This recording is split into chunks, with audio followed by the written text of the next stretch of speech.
en plena calle, donde el rugido de un Lamborghini rojo aún resonaba, la escena dejó a todos en silencio. El niño, con el rostro bañado en lágrimas, no corrió hacia su padre millonario que venía desesperado, sino que se aferró con todas sus fuerzas a la limpiadora. Ella, con uniforme sencillo y el corazón desbordado de ternura, lo sostuvo como si fuera suyo. Desde unos metros atrás, el hombre elegante quedó paralizado. ¿Cómo era posible que su propio hijo llamara mamá a otra persona? Lo que estaba a punto de descubrir pondría en duda su orgullo y el verdadero significado de la palabra familia. Y antes de continuar, permíteme enviar un deseo de salud y paz para ti y toda tu familia. Y de verdad me encantaría saber, ¿desde qué país estás siguiendo esta historia? ¿Y qué hora marca el reloj en el lugar donde la estás escuchando ahora mismo? En la calle Zamora, en plena tarde de otoño. Los balcones adornados con guirnaldas de feria y farolillos daban un aire festivo a la ciudad. Salamanca celebraba su feria. Y las familias se mezclaban con turistas entre los olores de castañas asadas y turrón recién cortado. El murmullo de las voces, las risas y los pasos sobre el empedrado creaban un fondo bullicioso, hasta que un grito rompió la armonía y todos giraron la cabeza. Diego Valcárcel, un niño de 6 años, se había soltado de la mano de su abuela Aurelia. Corrió tras un globo rojo que se elevaba con el viento, ajeno al peligro. El coche de caballos que atravesaba la calle se acercaba demasiado rápido, y los transeúntes se quedaron paralizados. Fue entonces cuando una figura femenina, vestida con un uniforme sencillo de limpieza, reaccionó sin pensar. Isidora Montemayor se lanzó hacia el pequeño, lo agarró con fuerza y lo apartó del camino en el último segundo. El caballo se encabritó. El cochero tiró de las riendas, y el silencio se apoderó de la escena. Isidora, agitada, miró al niño con preocupación. Diego la observó, temblando, y con voz apenas audible murmuró una sola palabra que dejó a todos helados. «Mamá». La reacción fue inmediata. Aurelia, con su bastón, corrió hacia ellos con el rostro encendido de indignación. «Diego», exclamó, apretando los labios. El niño, todavía aferrado a Isidora, no respondió. Sus ojos grandes, humedecidos, parecían reconocer en esa mujer algo que ni él mismo sabía explicar. La gente alrededor empezó a murmurar. Algunos aplaudieron el acto heroico, mientras otros observaban con curiosidad. Esteban Valcárcel llegó segundos después. Su porte elegante, el traje oscuro y la expresión grave contrastaban con la agitación del momento. La multitud se abrió a su paso. Vio a su hijo sano y salvo en brazos de una desconocida y se detuvo, sorprendido. Había gratitud en su mirada, sí, pero también una incomodidad inexplicable al escuchar la palabra «mamá» de labios de Diego. El aire festivo parecía congelado en ese instante. Un vendedor ambulante ofrecía aún sus dulces, pero la voz se perdió en el ambiente tenso. Esteban extendió los brazos hacia su hijo, intentando recuperar la compostura. Diego, sin embargo, se aferraba a Isidora, como si temiera que al soltarla pudiera desaparecer. La mujer, consciente de todas las miradas, intentó entregar al niño, pero la resistencia de Diego era evidente. «Tranquilo, cariño», murmuró ella, en un tono instintivamente maternal. Sus propias manos temblaban, y en su rostro se mezclaban sorpresa, ternura y una extraña nostalgia. Esteban, sintiendo que la escena se le escapaba de las manos, tomó una decisión. Avanzó con voz firme, aunque marcada por la tensión. «¿Quién eres tú? ¿Y por qué mi hijo te llama así?». Las palabras quedaron suspendidas en el aire como un eco imposible de ignorar. La multitud, que había detenido su paso, contenía la respiración esperando una respuesta. Isidora bajó la mirada, consciente de que aquel momento marcaría el inicio de algo que ni ella ni Esteban podían prever. Y mientras el viento arrastraba papeles y hojas secas por la calle, Diego seguía abrazado a ella, sin comprender la magnitud de lo que acababa de desatar.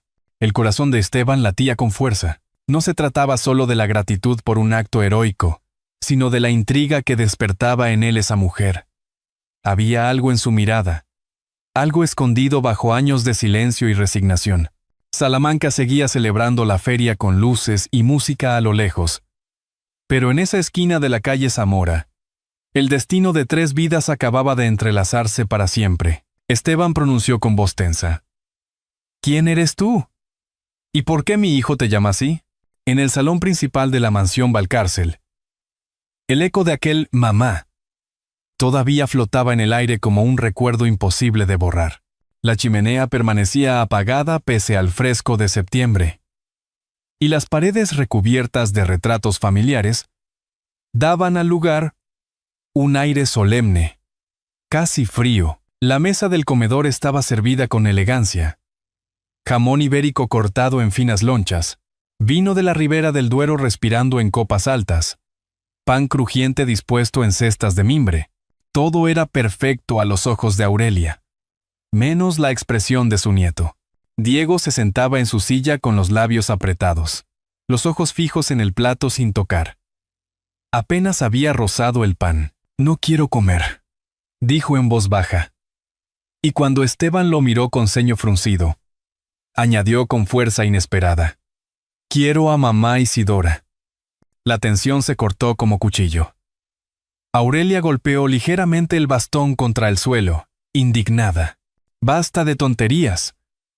Esa mujer es una extraña, una oportunista. No la volverás a ver». Sus palabras sonaron duras, cargadas de veneno. Esteban trató de mantener la calma. «Diego, escúchame. Isidora solo te ayudó, pero...» El niño interrumpió con lágrimas en los ojos. «Ella me salvó. Me miró como mamá». La sinceridad de su voz atravesó la coraza de Esteban, aunque no lo admitió. El silencio cayó sobre la mesa. Solo se escuchaba el tintinear de los cubiertos que Aurelia movía nerviosa. Diego empujó el plato, cruzó los brazos y negó con la cabeza. Aurelia lo miró con severidad, convencida de que debía aplastar esa idea cuanto antes. «Si sigues así, mandaré que te acuestes sin cenar», dijo. Esteban respiró hondo, conteniendo el impulso de gritar. Recordó la imagen de Isidora sosteniendo a su hijo en la calle Zamora, la multitud aplaudiendo, y la palabra que había salido de labios de Diego. Había algo en esa escena que se negaba a abandonar su memoria.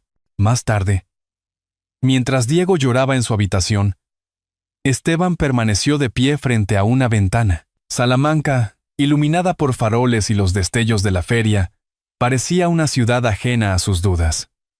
Aurelia se acercó, su silueta erguida como siempre.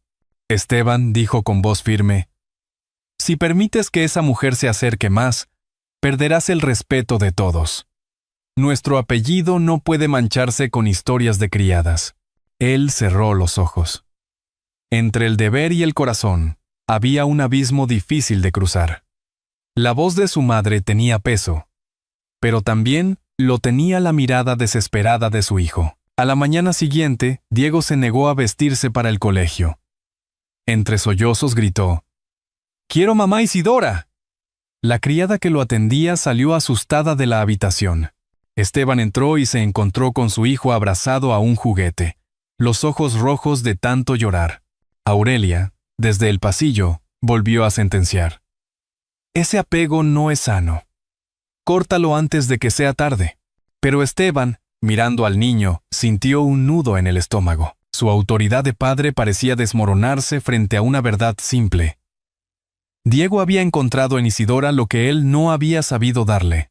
Esa noche, en la mesa silenciosa donde nadie probaba la cena, Esteban levantó la copa, la giró entre los dedos y, sin mirar a su madre, murmuró: «Mañana la buscaré, aunque sea por ti». En la Plaza Mayor de Salamanca, Las luces de los faroles iluminaban las arcadas y el bullicio de las terrazas llenaba el aire con risas y conversaciones. Era domingo por la tarde. Y los camareros iban y venían con cañas de cerveza y raciones de tortilla, croquetas y aceitunas. El murmullo de la ciudad parecía envolverlo todo, pero Esteban Valcárcel caminaba con pasos firmes, con el ceño fruncido y el corazón latiendo más fuerte de lo habitual.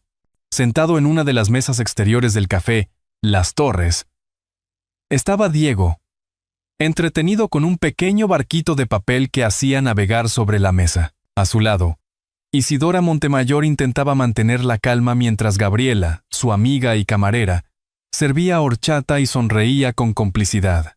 El uniforme sencillo de limpieza contrastaba con el traje oscuro de Esteban, que se detuvo frente a ellas, imponente y algo distante. «Gracias por salvar a mi hijo», comenzó él, con voz grave y educada, pero con una rigidez que dejaba entrever desconfianza. «Aunque aún no entiendo por qué él te llama de esa manera». Isidora se levantó despacio. Su mirada era serena, aunque sus manos temblaban levemente. «No lo sé, señor Valcárcel. Yo solo reaccioné. Un niño en peligro. Cualquiera habría hecho lo mismo». Su tono era digno, sin rastro de sumisión, como quien no acepta ser rebajada. Diego intervino con entusiasmo, ajeno a la tensión adulta. «Papá, mira lo que dibujé». Colocó sobre la mesa una hoja de colores arrugada. 3 figuras tomadas de la mano.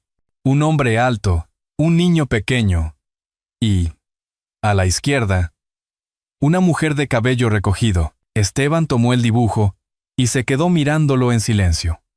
El trazo infantil era sencillo, pero el mensaje era claro. Diego había colocado a Isidora en el lugar de su madre. La incomodidad fue evidente. Gabriela, intentando suavizar el momento, comentó en voz baja: «Los niños dibujan lo que sienten.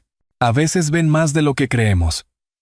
Esteban la miró fugazmente, y ella apartó la vista, consciente de haber dicho más de lo prudente. Isidora, con la voz apenas audible, añadió: «No sabes cuánto tiempo esperé volver a verlo sonreír».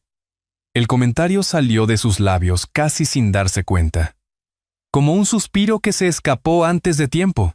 Esteban levantó la mirada hacia ella, intrigado. Había algo en esas palabras que lo golpeó con fuerza, un eco de un pasado que no lograba descifrar. El barullo de la plaza continuaba.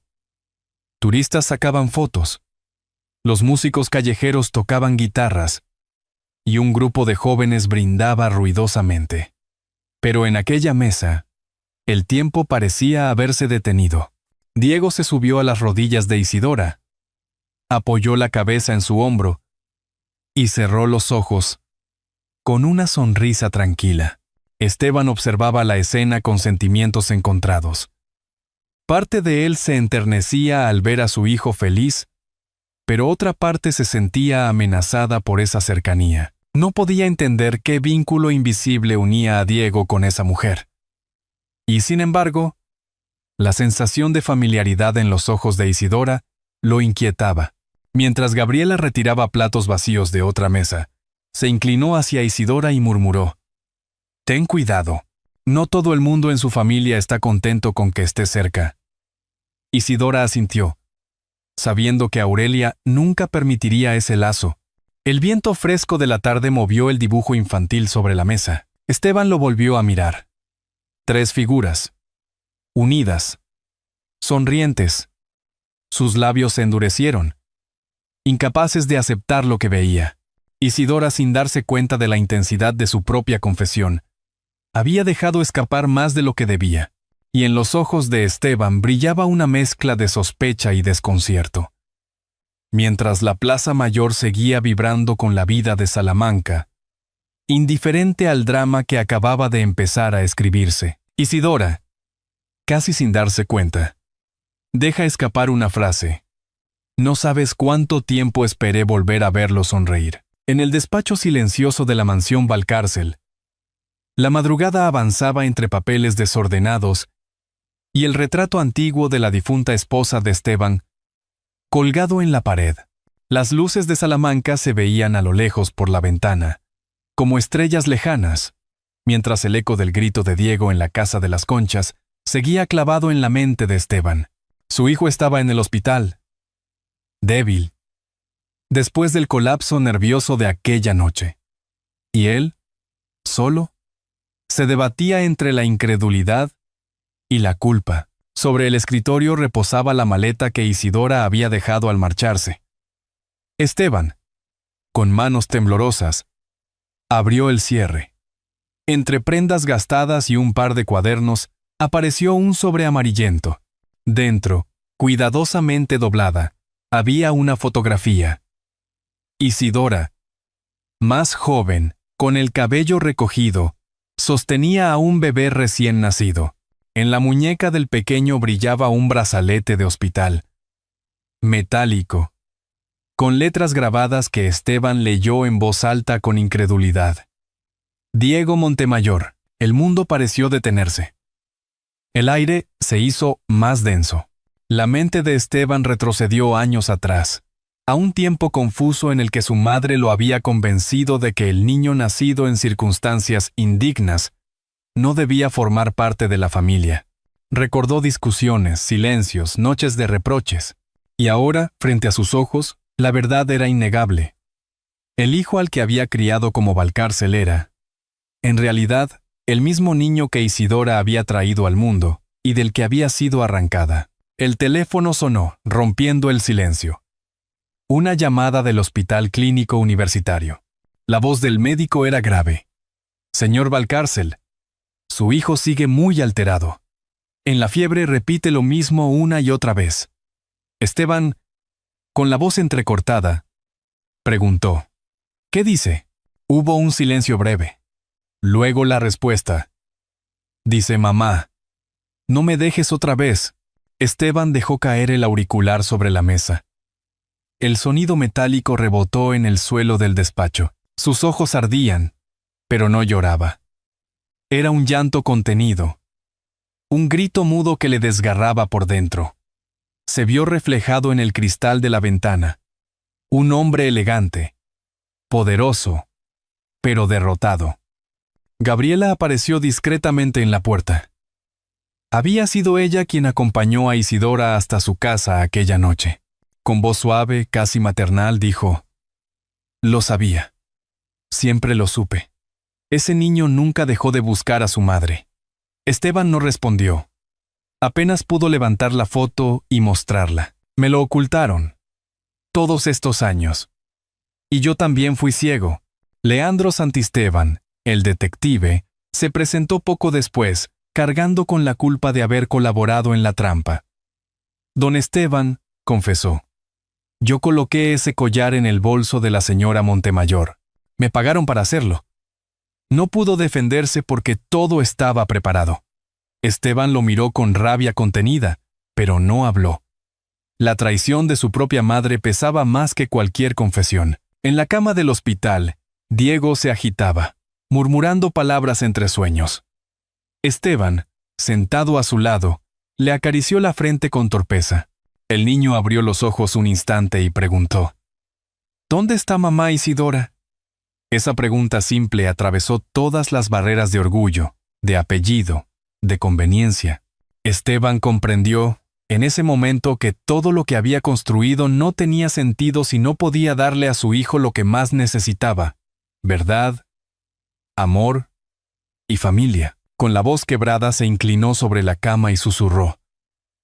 En el despacho silencioso de la mansión Valcárcel, la madrugada pesaba como una losa. El reloj de péndulo marcaba cada segundo con un golpe seco, y sobre la mesa de roble se amontonaban papeles, contratos y fotografías familiares. El retrato de la difunta esposa de Esteban lo observaba desde la pared, como un recuerdo lejano de un tiempo más estable. Salamanca, vista desde la ventana, dormía bajo la luz mortecina de las farolas, ajena al torbellino de emociones que consumía a su habitante más poderoso. Esteban se dejó caer en el sillón con la cabeza entre las manos. La imagen de Isidora marchándose humillada de la casa de las Conchas y el grito de Diego resonaban en su memoria como un eco interminable. Aquella acusación pública había dejado una mancha que él, en su silencio, permitió. Y ahora, su hijo estaba en el hospital, debilitado, con la mirada perdida. La culpa lo carcomía como un veneno. Frente a él estaba la maleta de Isidora, olvidada en la confusión de aquella noche. Dudó unos instantes antes de abrirla, pero la necesidad de respuestas era más fuerte. Con manos temblorosas, levantó la cremallera. Entre ropa sencilla y un par de libros desgastados, encontró un sobre arrugado. Al abrirlo, emergió una fotografía. La sostuvo bajo la lámpara y el aire se le cortó de golpe. Era Isidora, más joven, con el rostro cansado pero radiante, sosteniendo en brazos a un bebé recién nacido. En la muñeca del pequeño brillaba un brazalete metálico de hospital. Esteban se inclinó, casi sin aliento, para leer la inscripción grabada. Diego Montemayor. El despacho giró a su alrededor. Todo su mundo se desmoronaba. La verdad estaba allí, desnuda e incontestable. Diego no solo había encontrado en Isidora el calor de una madre. Era su madre. La madre que le había sido arrebatada. Un sudor frío recorrió la frente de Esteban. Las piezas del rompecabezas, que había ignorado durante años, se unían de golpe. Recordó discusiones con su madre Aurelia, advertencias veladas sobre la vergüenza que no podía permitirse. Recordó la frialdad con la que se le dijo que el niño sería criado bajo el apellido Valcárcel, sin rastro de aquella joven humilde. Él había aceptado. Quizá demasiado ocupado en sus negocios. Quizá demasiado débil para enfrentarse a la tradición familiar. El teléfono sonó con violencia, sacándolo de sus pensamientos. Al contestar, escuchó la voz grave del médico del Hospital Clínico Universitario de Salamanca. Señor Valcárcel, su hijo sigue con fiebre alta y muy alterado. En su delirio repite una frase constantemente. Esteban apretó el auricular. ¿Qué frase?, preguntó, con la voz quebrada. El médico dudó unos segundos antes de responder. Dice mamá, no me dejes otra vez. El auricular cayó de sus manos y golpeó el suelo con un chasquido metálico. Esteban se cubrió el rostro. Un sollozo silencioso le sacudió el pecho. Sentía el peso de todas sus decisiones mal tomadas. Su silencio, su falta de valor, su ceguera ante lo evidente. Un golpe discreto en la puerta lo sobresaltó. Gabriela, la amiga de Isidora, entró con pasos cautelosos. Traía el rostro serio, sin la alegría habitual que siempre la acompañaba. Lo sabía, dijo en voz baja. Siempre lo sospeché. Ese niño nunca dejó de buscar a su madre. Sus palabras eran más acusación que consuelo. Esteban la miró con los ojos enrojecidos. Levantó la fotografía con la mano temblorosa y murmuró. Me lo ocultaron. Y yo también lo permití. Poco después, apareció Leandro Santisteban, el detective contratado por Aurelia. Se presentó con el semblante sombrío. Don Esteban, tengo que confesar algo. Yo coloqué el collar en el bolso de la señora Montemayor. Fue idea de su madre. Me pagaron para arruinarla. No pude soportar la culpa y he venido a decirle la verdad.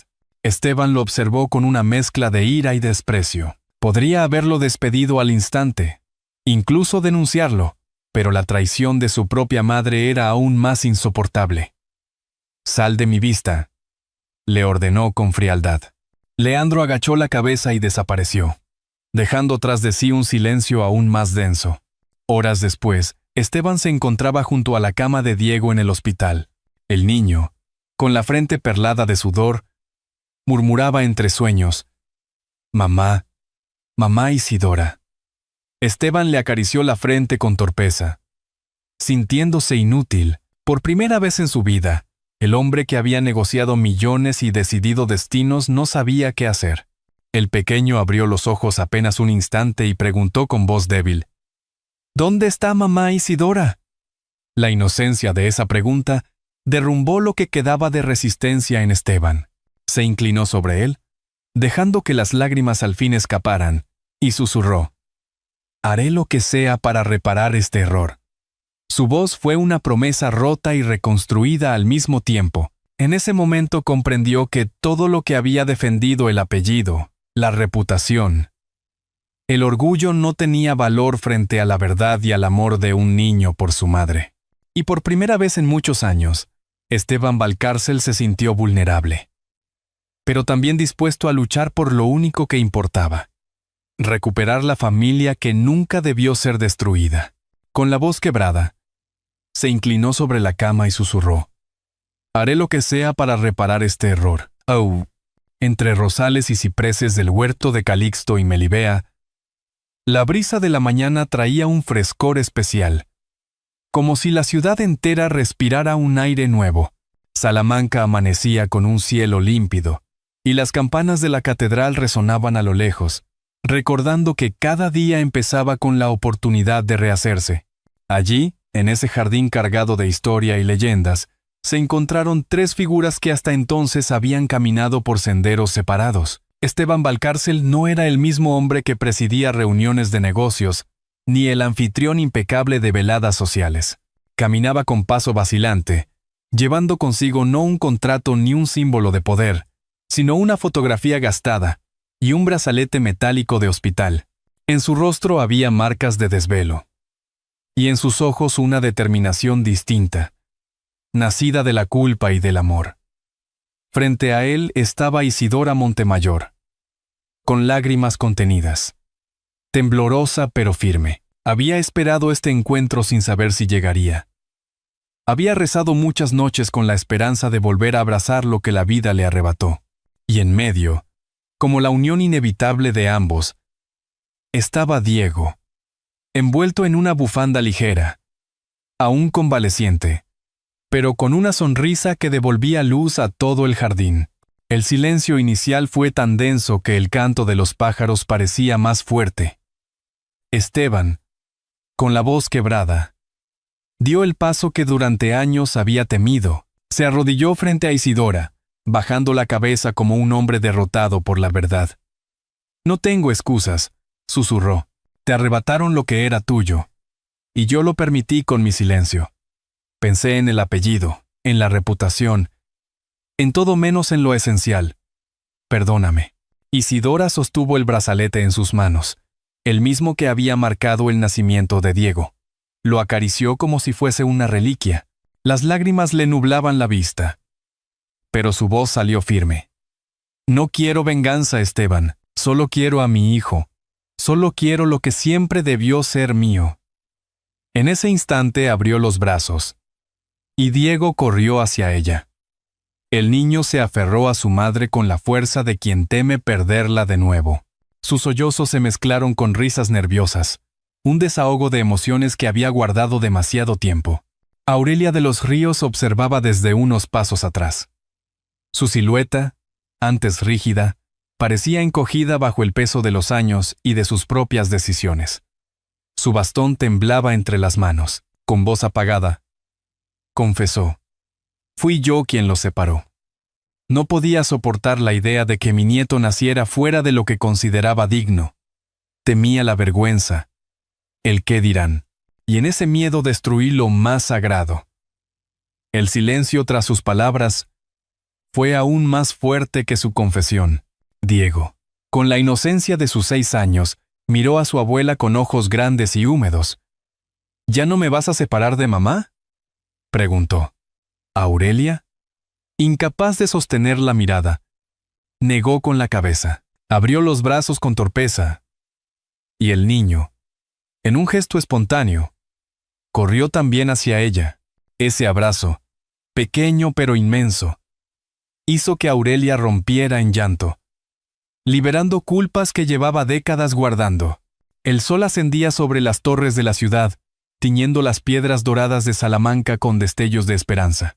Esteban se acercó y, tomando la mano de Isidora y la de su hijo, Dijo con solemnidad: «Hoy empieza nuestra verdadera vida, como familia». En esas palabras no había orgullo ni ostentación, solo la verdad de un hombre que había aprendido demasiado tarde el valor de lo sencillo.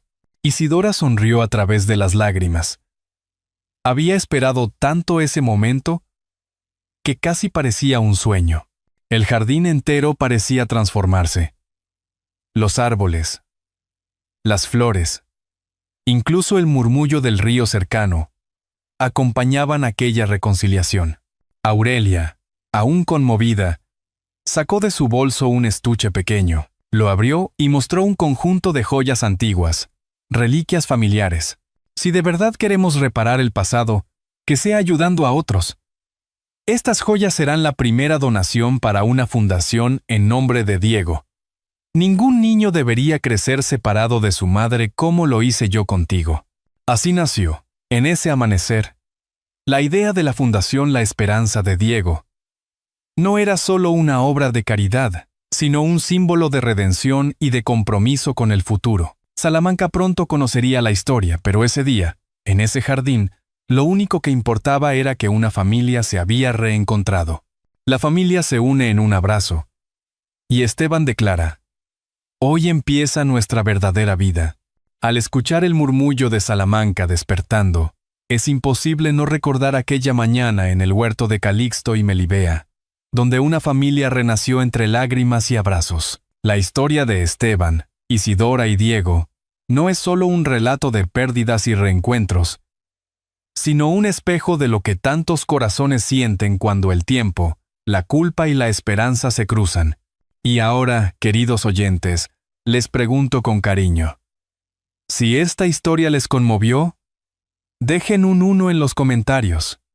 Si creen que aún podemos mejorarla, marquen un 0 y compártanlo con nosotros. El mensaje que permanece es sencillo y eterno. El amor puede reparar lo que parecía irremediablemente roto. La bondad incondicional transforma destinos. Y la verdadera riqueza no se mide en bienes ni títulos, sino en la capacidad de construir un hogar donde todos se sientan queridos. Como una lámpara encendida en una ventana durante la noche, un gesto de ternura puede guiarnos incluso en los momentos más oscuros de la vida, y quizá, al mirar atrás, comprendamos que cada oportunidad de perdonar y de unirnos a los nuestros es un regalo que no debemos dejar pasar. Dedíquese un instante a pensar en sus propias memorias, en las personas que marcaron su camino, en los silencios que todavía esperan una palabra de reconciliación. Si esta historia tocó su corazón, no la guarde solo para usted. Compártala con alguien que lo necesite, porque al final todos somos viajeros que buscamos lo mismo. Un lugar donde pertenecer. Un abrazo que nos confirme que, pese a los errores y a los años, siempre es posible empezar de nuevo.